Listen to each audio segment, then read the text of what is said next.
Okay, all right. So welcome back. Right now, it's time for us to review the papers more in depth. And in the studio, we have with us the Deputy President, Nigerians Guild of Editors, Ali M. Ali, joining us for a detailed review of the front pages. Good morning and welcome to Daybreak. Well, good morning. Once again. It's good to be here. All right, so now briefly, let's talk about, the story on the front page of Daily Trust newspaper. It talks about, APC weighing options as Atiku shops for running mate, in regards to the fallout of the PDP primaries. What's your take on this? Well, the nomination of Atiku itself didn't come really as much of a surprise. You know, politics sometimes you never can predict. It's very erratic, especially in Nigeria's kind of politics. It's a quicksand. Permutations change literally at the drop of a hat. So it's not surprising that Atiku perhaps has. And now, of course, you have to also look at the possibilities. There are all kinds of possibilities. But with Atiku now as the flag bearer of the party, yes, you expect that, especially with the exit also of Peter Obi, who exited from the party. You know, Peter Obi paired up with Atiku in 2019, and people thought they were going to really fly. But between 2019 and now, like they say, a lot of water has passed under the bridge. So many things have changed.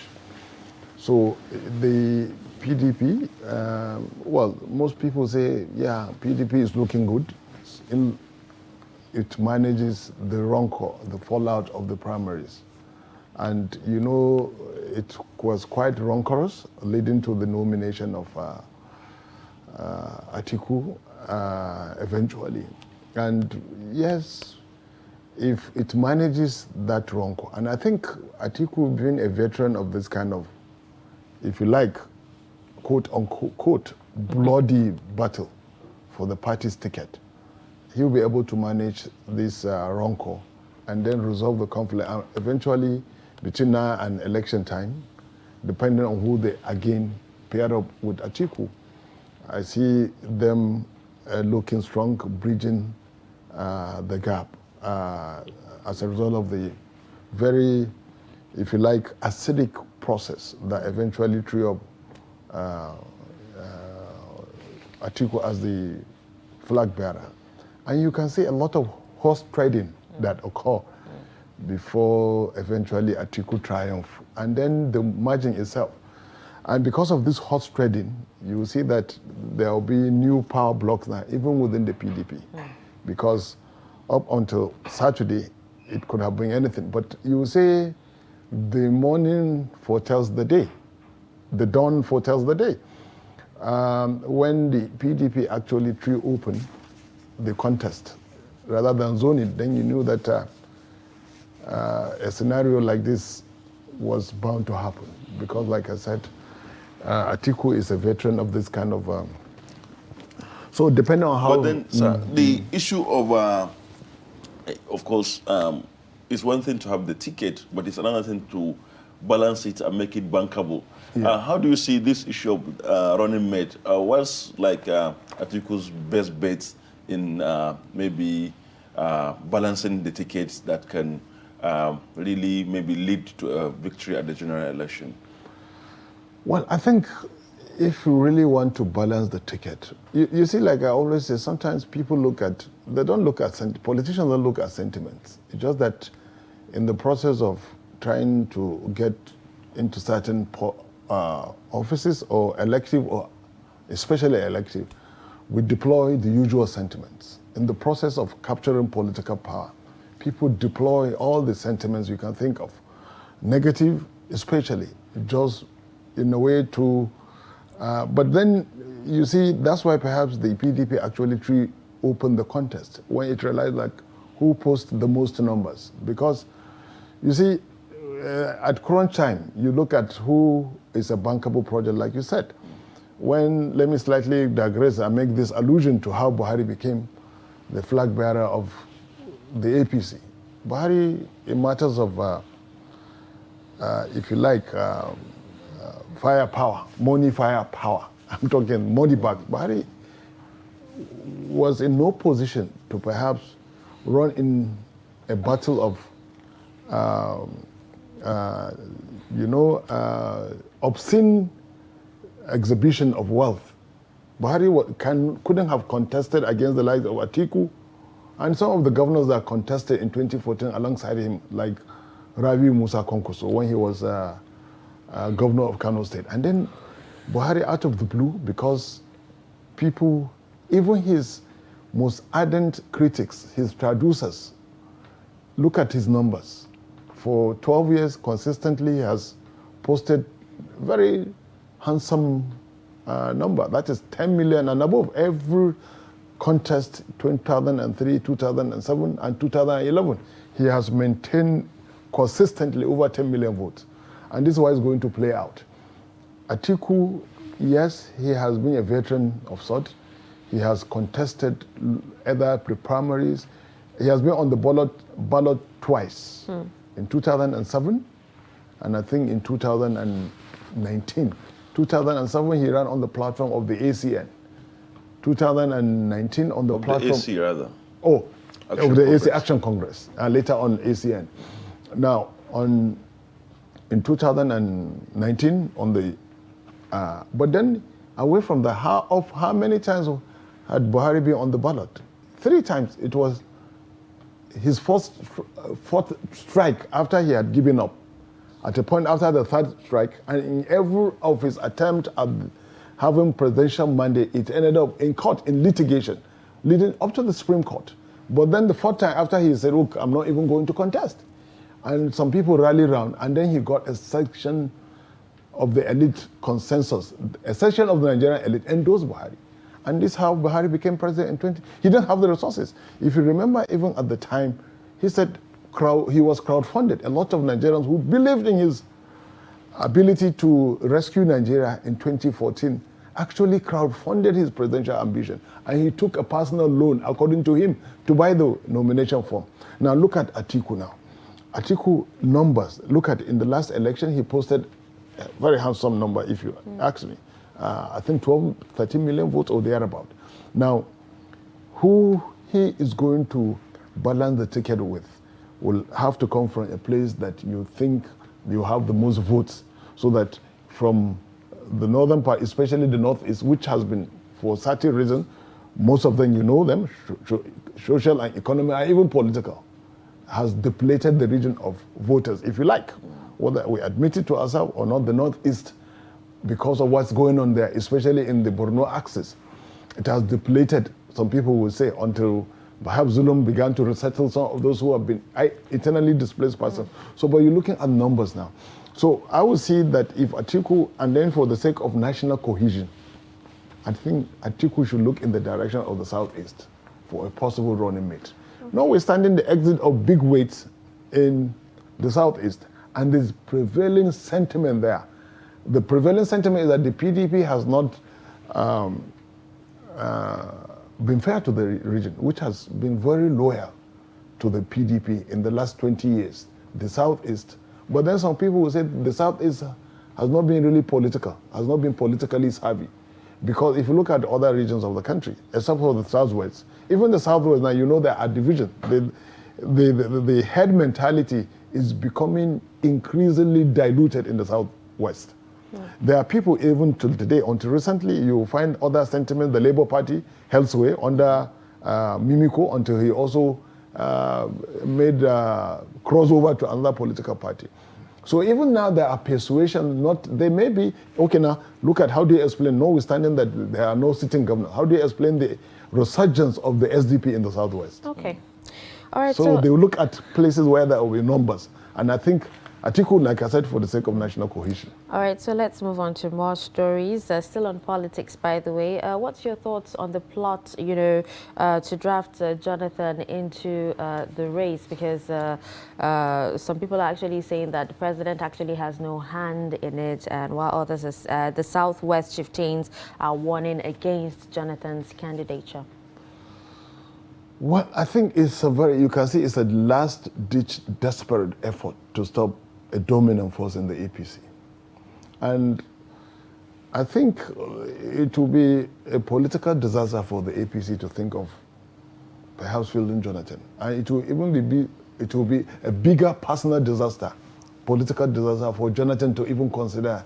The mere fact that he's considering it makes him a little bit desperate, because this is an argument that is in the public domain now. It's not original to me, but it's something that I also share. And I think it shows the character of the APC. And it shows the character of the both sides, the APC and former President Jonathan. Both of them, probably they are very desperate people. And then clearly it shows that, well, like they say, in politics there is no morality, no permanent friend or foe. It's just a matter of interest. But then how more desperate can you be for both sides of the equation? The APC, how desperate. This was a man you guys demonized 7 years ago. And that with him out of power, Nigeria will become an El Dorado of South. This is how they bamboozle Nigerians. And a lot of us bought in the hype. Then 7 years later, you are also desperately, then it shows how much the APC has underperformed and how much it has failed to deliver on some of these lofty goals it promised Nigerians. The APC is coming across gradually as big on plans, very big, mighty on plans, but on delivery, it's always coming short. They plan big and execute at the height of a pygmy. Yes, you see they plan big, and then you say even the promises of the APC is inversely proportional with their, as they make lofty goals, though you see that they're also delivering very short. But you see, to also be fair to the APC government, and this is why you must commend the APC government, in matters of infrastructural delivery.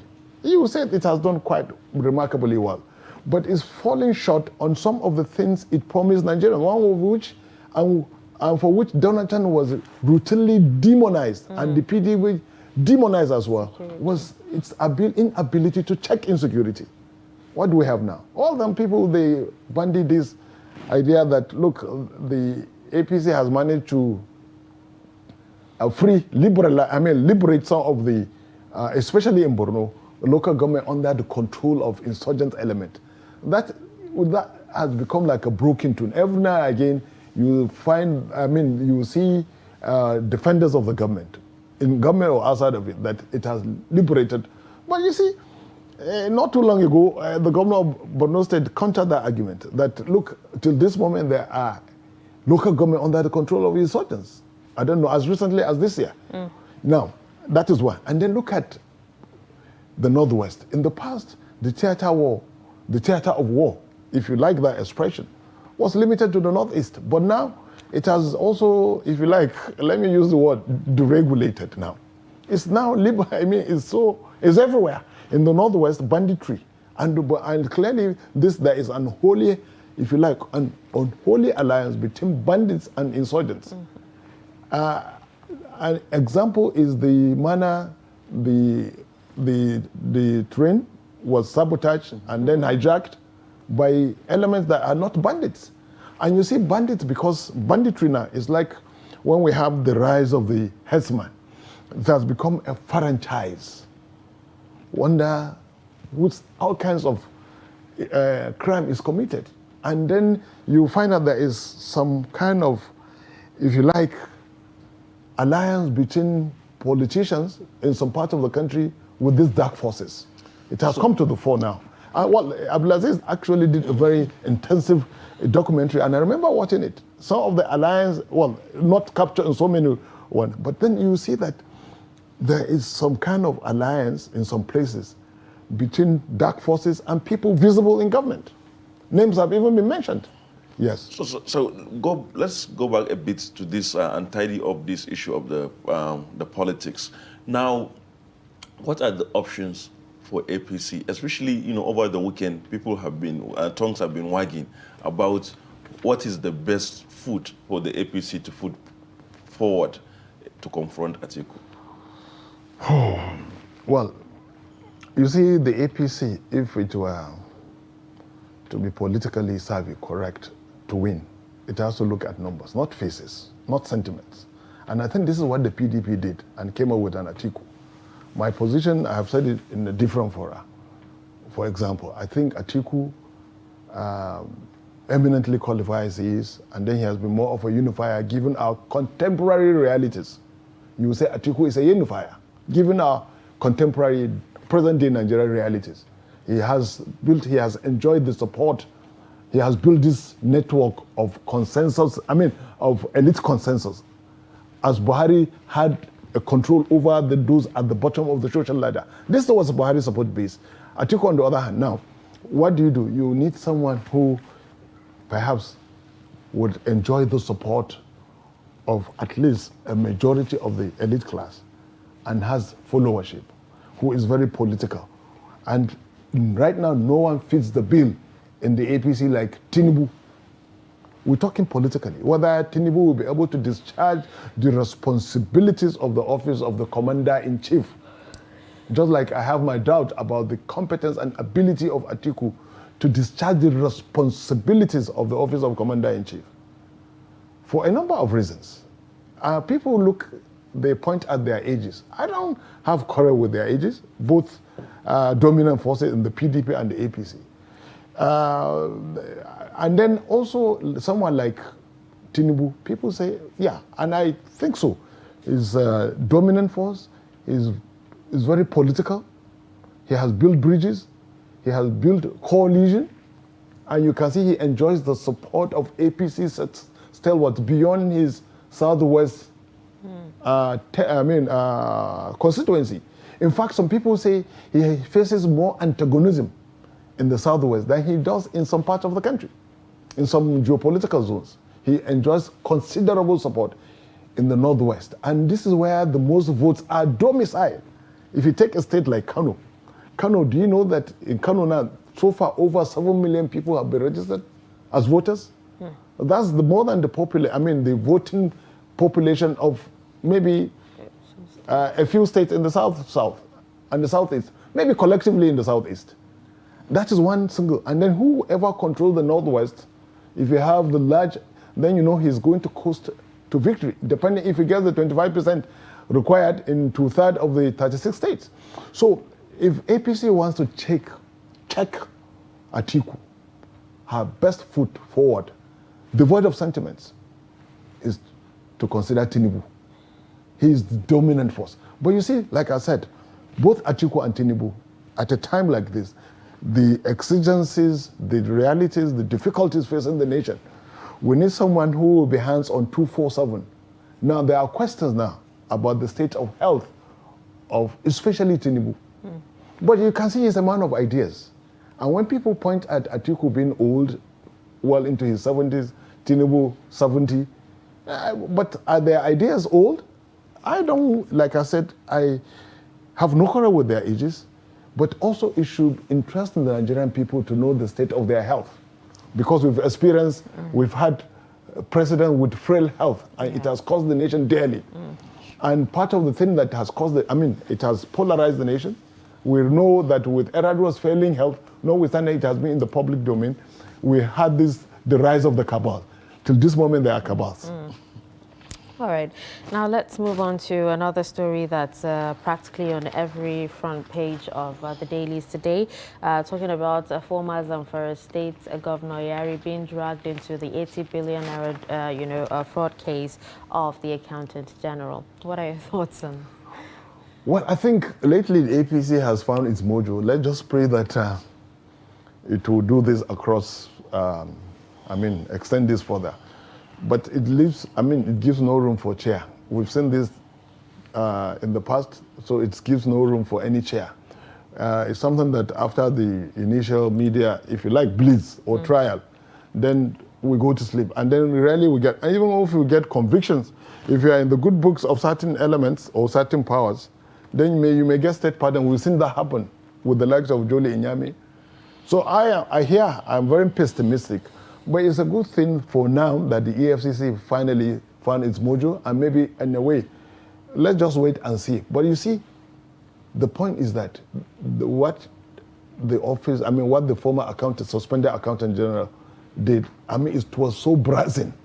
I had expected by now there will be, beyond the investigation, I'm sure further inquisition would bring up, it will surprise a lot of Nigerians who are involved in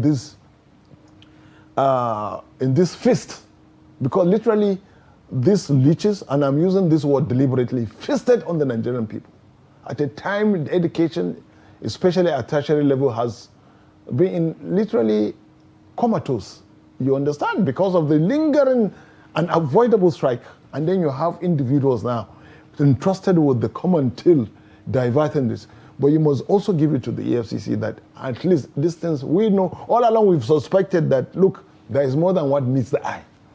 And the suspicion that Yari benefited from suspicious payment of 20 billion, then you begin to wonder, what is he known to be a contractor or what?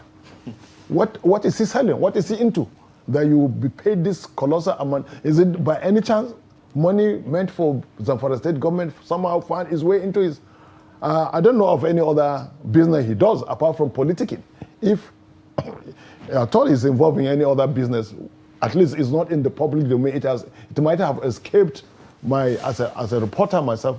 But then you see, if the EFCC digs further, there will be a lot of names.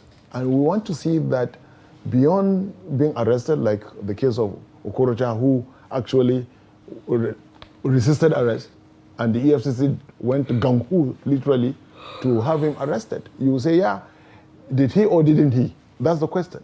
So, but politically speaking, and as watchers of Nigeria's endless theater of the absurd, you will say that, well, we've been there, you get this feeling of déjà vu. We've been there, we've done that. So nothing really to cheer about. But it's welcome, and I think lately, if you look at the former MD of NDDC, who's embezzled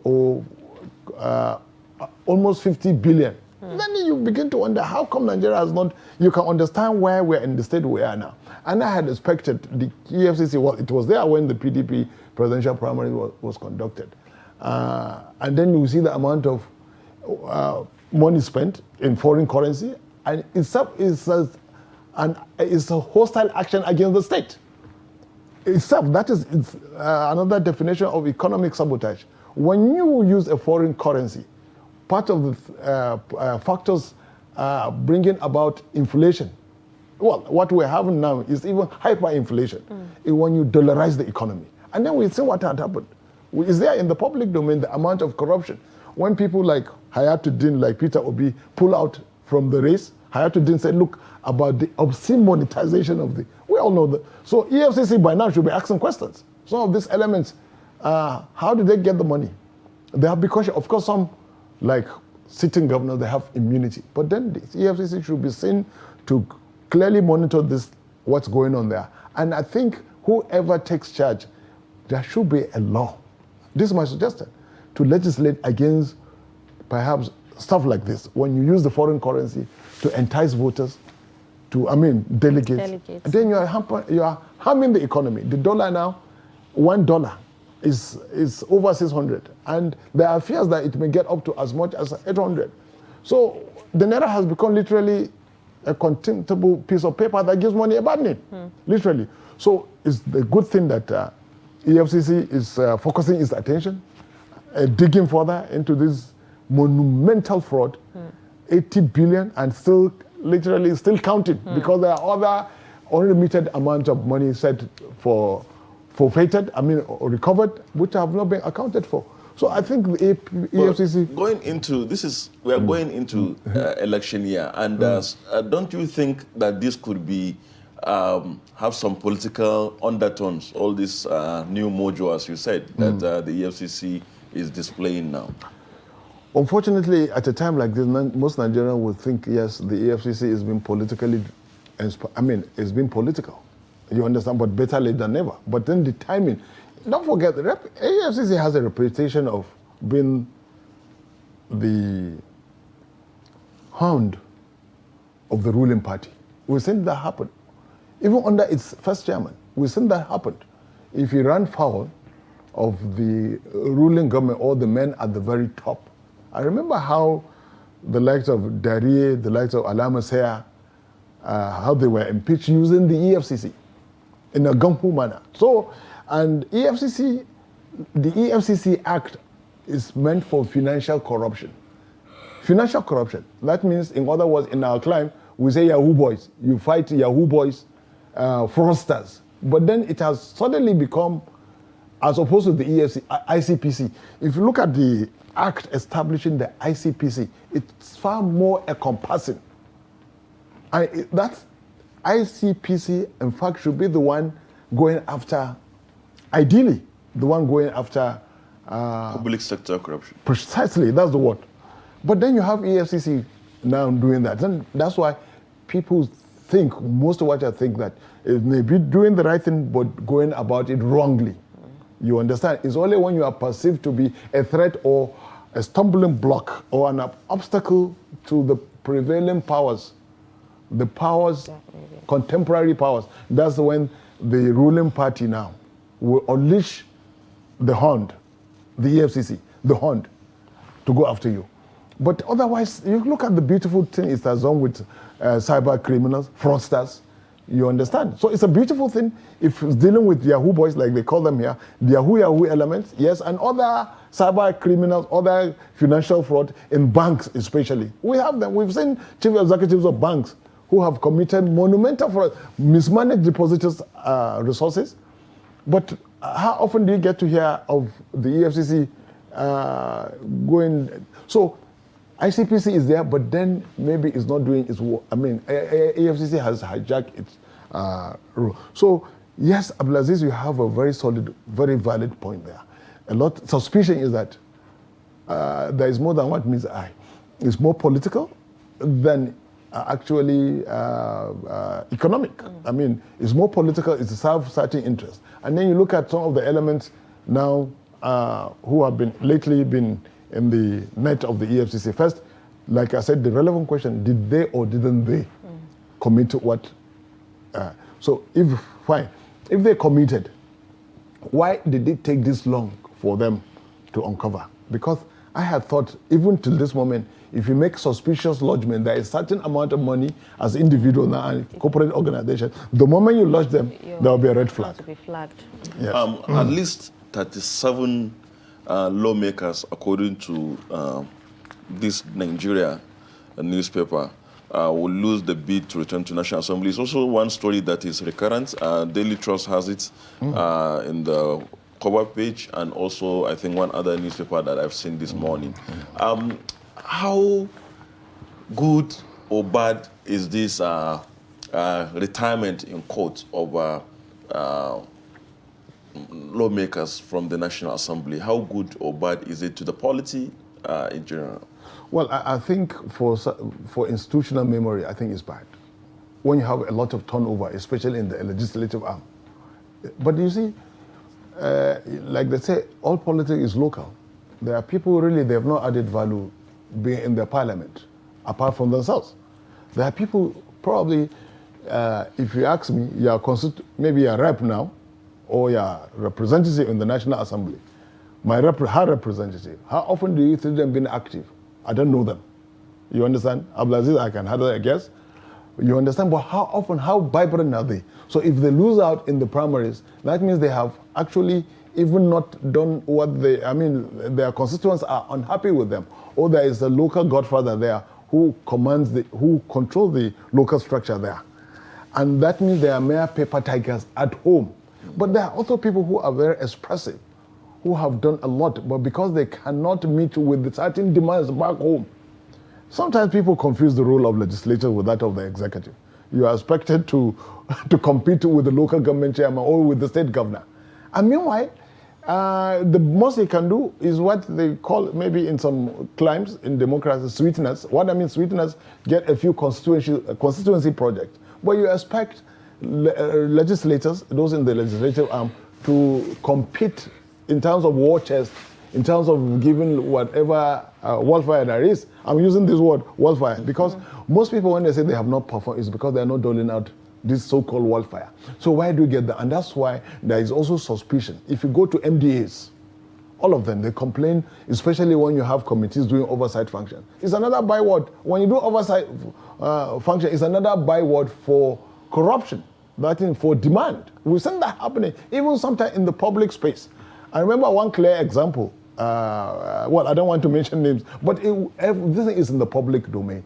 We know that legislators, sometimes we've seen cases of budget being inflated, pardon they call it, because they want to serve certain interest. We've seen instances where even monetary, the pardon done is to clearly serve vested interest. And then, but coming back to this, how, like I said, it's for institutional memory, when you have too much turnover, that means new fresh hands coming in, we'll have to start the process learning over and over again. And then in between, like it happened in 2015, when there was the tsunami, the Buhari tsunami, the APC tsunami, swept virtually 60% of legislators out of, especially in the northern part of the country. So, but if you have this gap, then democracy is the worst for it. But then, even if we're looking at our own democracy, some people say they quarrel with our brand of democracy, actually, because how free are the voters to vote? How free? Oh, look at what the classic example with the primaries now done and almost dusted. And I think how the delegates, they have compromised. Elsewhere, when you have delegates, they are people of conviction. They are not easily induced by material but they look at people of conviction. But here you have delegates literally, what happened, the primary it was a bazaar. It went to the highest bidder, except what we saw over the weekend, the classic example how also politics prevail in addition to the bazaar. If it was sheer bazaar now, perhaps Atiku wouldn't have emerged. But you see, there was a lot of politicking. Okay. Now, we're moving on to a story on the Punch newspaper. Now, in light of the recent fuel scarcity, Ipman is actually saying that cabals are benefiting from petrol imports and frustrating local refineries. Yeah, Ipman is very right. In fact, just like it serves some people very well for the railways to remain comatose. Because if the railways was up and about, the amount of haulage and then the amount of destruction visited on our roads by heavy-duty trucks would be minimized. But it serves the interest of certain powerful forces in the transport sector for the railways to remain. So naturally, you expect that people who are benefiting from fuel import. See, this is the problem we have in this country. And that's why people say, when people from views from abroad, newspapers, institutions, research institutions say Nigeria is a failed state. These are the indices that confirm that indeed we are failing. Because if oil, which is native to us, oil is native to us, but we can't refine it. And in the process of refining, there are byproducts.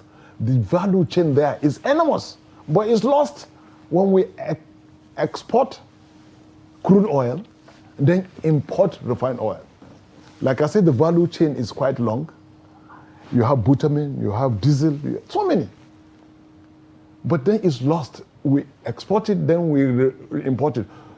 And because, if you remember, I remember the days of the controversial CBN governor we had, who later became the Emir of Kano, and of course also exited as Emir of Kano. He said, look, it was a scam, the fuel subsidy at that time. People would come, bring papers. Actually, there was no fuel, no shipment. But it served certain people right. And you remember also, in the course of investigating that scam, it consumed another rep member, if you remember, who served as an ad hoc committee chairman to discover. And then they discovered that, look, truly, the allegation of the CBN governor was not misplaced. Now, it serves certain people for Nigeria to continuously import. And this is how we destroy local industry. When we import, we are depriving first workforce, people, we are creating unemployment. Because if you refine locally, the refinery will be up and about, the value chain there, But here we have, look at the vicious cycle we have. Here we have the nation's biggest oil company, the NNPC.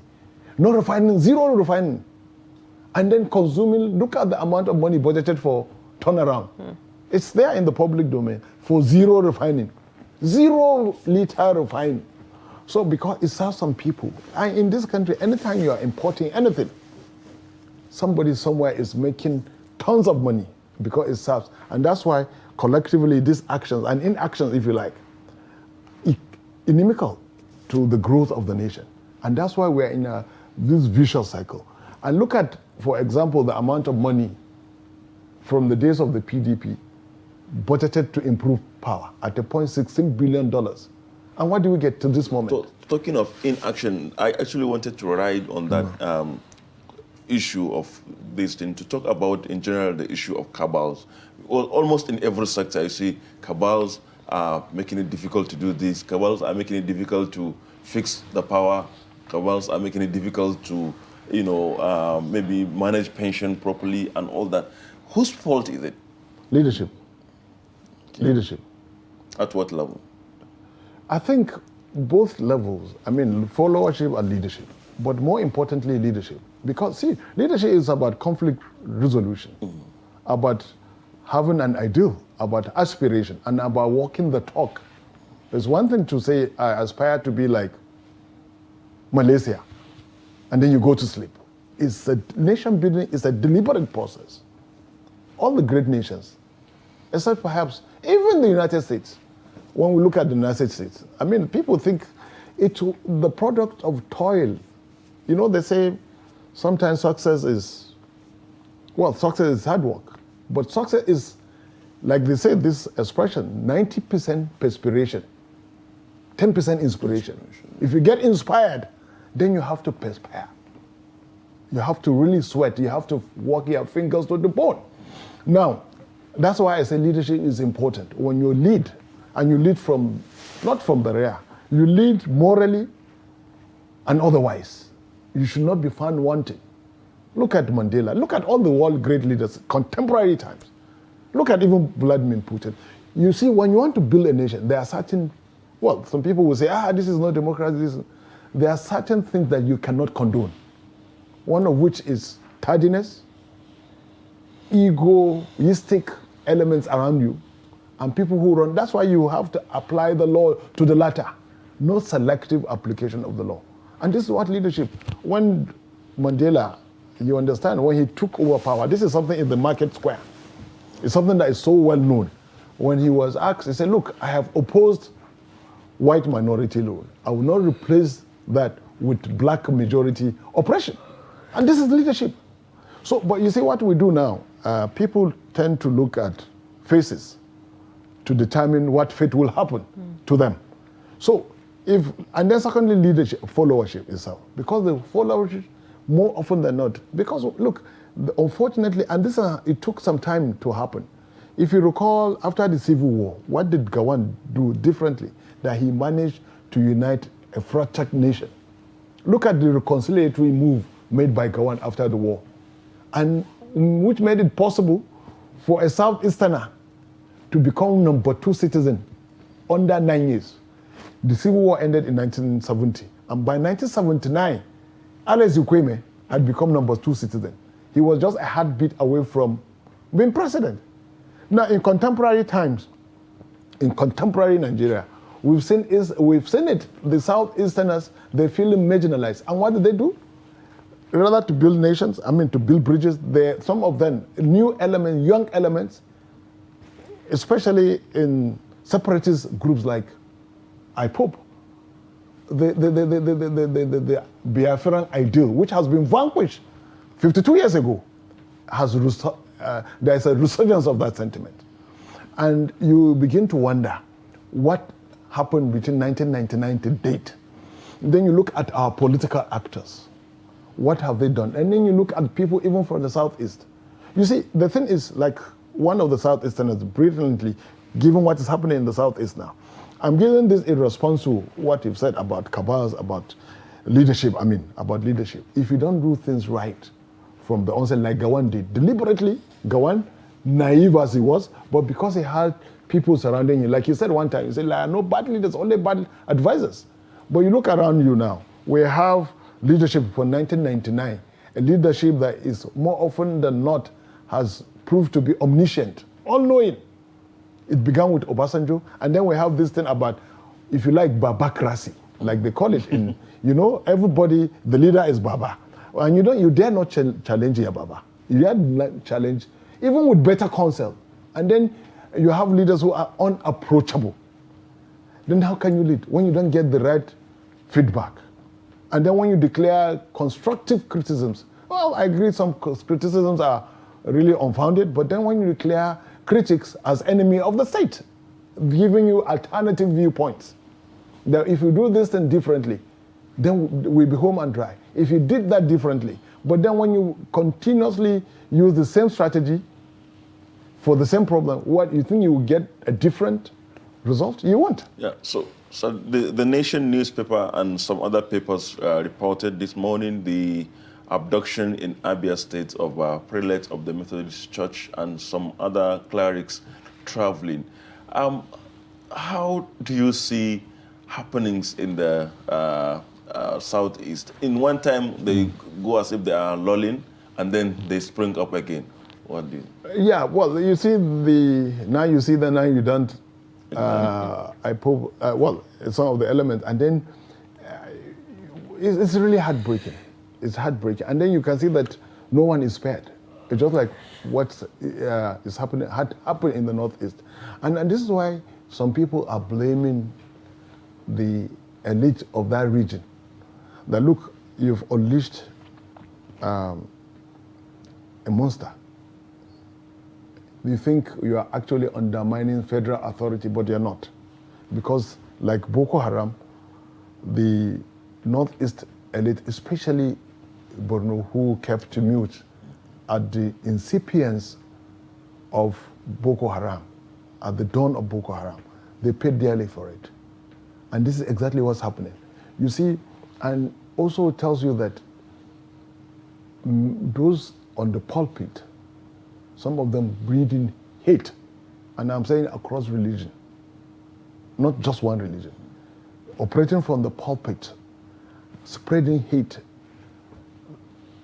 This element, this genie that is being uncocked is mindless of your campaign of hate, if you like, because once you mount a pulpit and then you spew hate, someday it's coming to bite you in the butt, like what is happening now. I've not read the details of the story, I merely saw the headline. But if I'm trying to relate what has happened, it's not the first time clerics have been abducted and even killed in the southeast. I remember very well, there was a governor, he's done his tenure, only one tenure. He had a running battle with some clerics. And then, you see, sometimes clerics, yes, you see, they should be concerned about principles enshrined in the holy books, not about individuals. Not about individuals, but you have instances where clerics are even specific. Suddenly, people pretending to be clerics, you understand? It's sad as they have become prophets, predicting what is likely to happen. Most of them, if you like, doomsday sayers. And people predicting who is likely to be what. Okay. You understand? So, yes. All right. Well, we will be wrapping up the newspaper review, right now.